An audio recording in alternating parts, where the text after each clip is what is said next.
Church leaders in the United Kingdom say they are disappointed by the recently advanced bill in favor of assisted suicide. Bishop John Sherrington, the Auxiliary Bishop of Westminster, says he's praying the measure will be rejected at a later stage. In a statement, the bishop says in part, quote, "We believe that this bill is flawed in principle and also contains particular clauses that are of concern. We ask the Catholic community to pray that members of Parliament will have the wisdom to reject this bill at a later stage in its progress."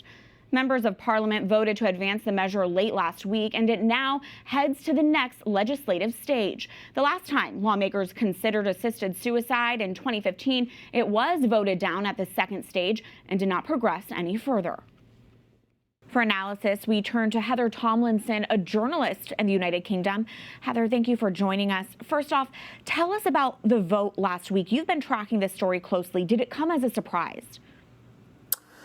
It did come as a surprise and a deep disappointment, I think, for many of the people who have been campaigning against the bill.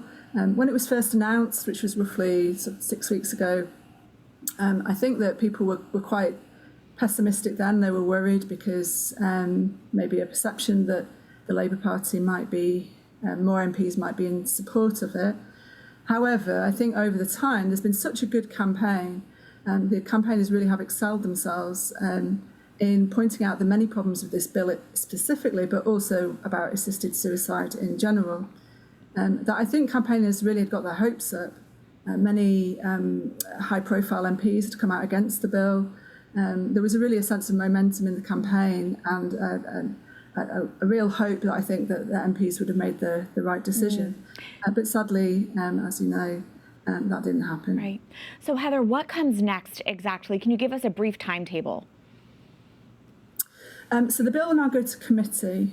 Now, one of the problems that's been raised is that because it's in the UK, it's been an unusual means of getting legislation to the House of Commons. It means there's going to be less scrutiny than there might have been. But there is another vote. So after the committee revise it, there will be another vote. But I don't think that's yet set, or people would know when that is. So I think all the churches are still calling for Christians to pray and to keep engaging with their MPs and to try and persuade and make these really good arguments, just make them heard. No, absolutely. It does sound like church leaders are being vocal there. Heather, some opponents of the measure are pointing out that UK officials say they are concerned by the lack of palliative care options in England and in Wales. Can you tell us more about this, and is anything being done to address the lack of resources there? Yeah. In the UK, about 2/3 of palliative care funding is actually from charity. So since the hospice movement began, there's actually a really strong community support. People often, when they've lost a loved one, they will go on a marathon or something to try and give back as part of their grieving process. And there's a lot of charity shops, or I think what in America called thrift shops, to raise funds for our hospices.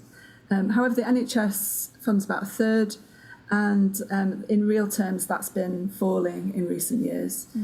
Obviously, there's not a lot of money to go around in the government at the moment, but many MPs have commented on wanting to see better funding for palliative care in the UK. Our prayers are definitely with you in the UK. Heather, thank you so much for your time.